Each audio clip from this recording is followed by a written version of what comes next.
Bienvenidos, queridos amigos. Hoy os traigo algo más oscuro y retorcido que las parafilias de Rejón. Hoy, el lado oscuro de la banca. Goodbye to you, my trusted friend.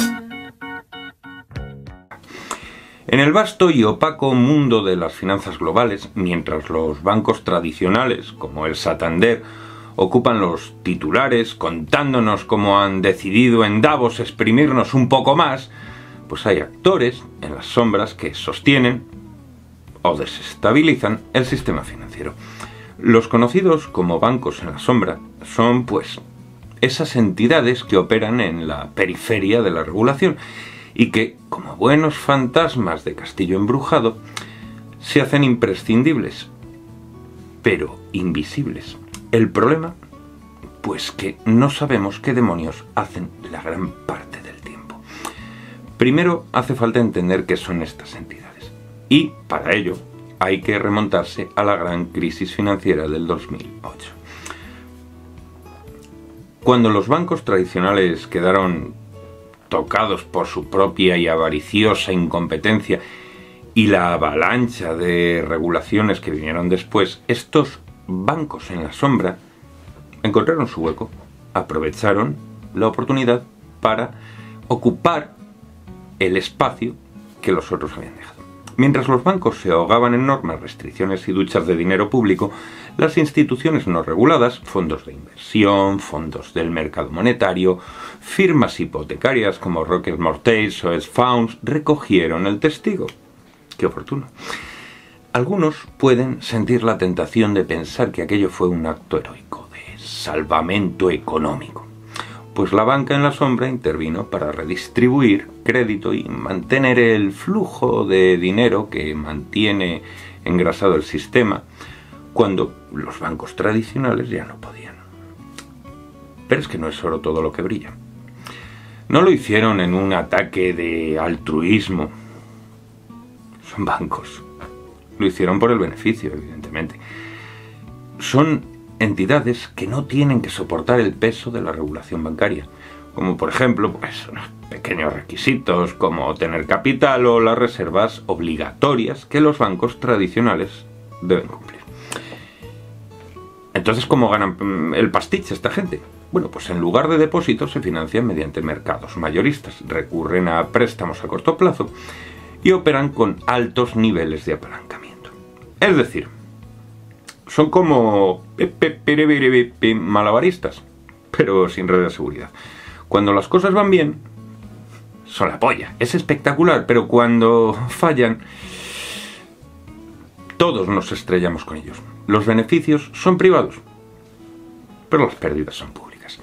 Aunque parezca increíble, la mayor parte de la gente no tiene ni repajolera idea de qué es la banca en la sombra, y eso incluye, sin ningún género de dudas, a la casta parasitaria, prescindible y mafiosa que son nuestros maravillosos políticos. Ben Bernanke dijo en el 2011 que no deberían existir. No los políticos, los bancos en la sombra, pero desafortunadamente existen. Lo dijo cuando aún le sangraban las heridas de la crisis del 2008 y no le faltaba razón. Estas instituciones, invisibles para el radar regulatorio, no solo han crecido, sino que han conseguido medrar, como ladillita en calzoncillo de Ábalos, hasta convertirse en un pilar esencial del sistema financiero mundial. Pero ¿qué pasa cuando un pilar esencial es también un agujero negro? Lo que ocurre es que estamos construyendo la economía mundial sobre arenas movedizas. La banca en la sombra depende de los mercados mayoristas, como, por ejemplo, los acuerdos de recompra, las repos.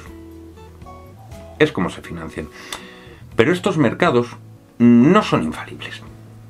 Y cuando meten la pata, cuando se desmoronan, se ven obligados a liquidar activos a toda prisa, creando un efecto dominó muy bonito que puede devastar todo a su paso, igual que Rejón podría convertir, pues, limpiar con las narices todas las discotecas de Ibiza.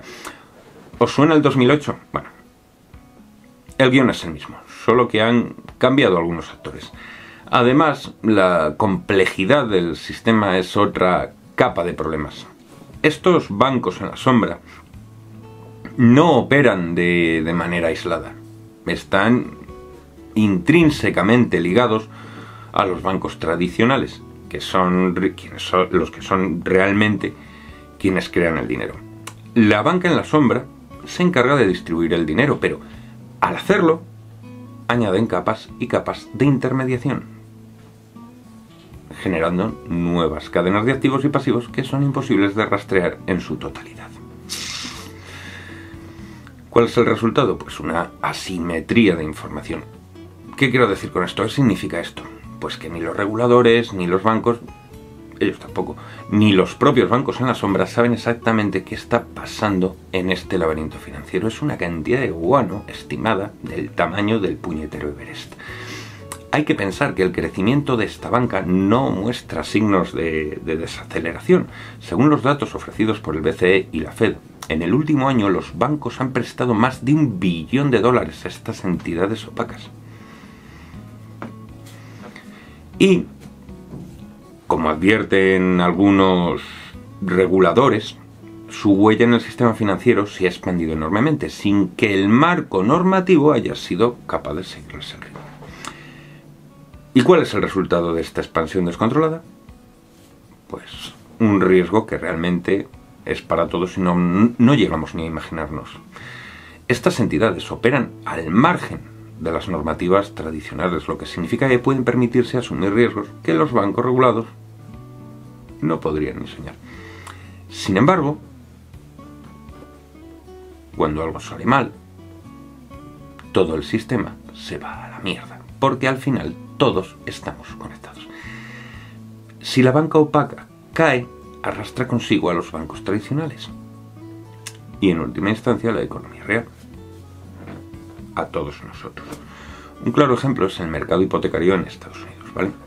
Como ya sabéis, antes del 2008, pues nombres como Wachovia o Countrywide lideraban el sector. Hoy son empresas como Rocket Mortgage y Kitchen Loans, dos bancos en la sombra, quienes dominan financiando sus operaciones con apalancamiento obtenido en mercados mayoristas. Si estos mercados fallan, ya sabemos quién paga el pato, los de siempre. Si algo nos enseña la historia, es que el sistema financiero tiene una memoria de un pez. En lugar de aprender de los errores, simplemente encuentra nuevas formas de cometerlos. Esta banca opaca no es más que la última iteración de este ciclo autodestructivo. En el 2008 fueron los bancos tradicionales quienes provocaron el caos. En el 2023 la crisis bancaria golpeó a nombres como Silicon Valley Bank o Credit Suisse, mientras los bancos en la sombra observaban entre bambalinas.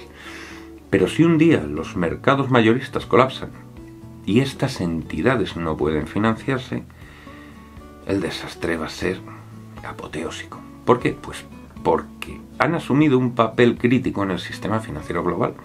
Son los principales compradores de deuda pública estadounidense y europea y los intermediarios clave para el flujo de crédito en la economía real. Si desaparecen, no solo caen ellos, caemos todos. Vale, ¿y qué están haciendo los políticos para abordar este problema? Poco o nada, como siempre. En noviembre del 2023, Biden presentó un marco para designar algunas de estas entidades como sistemáticamente importantes.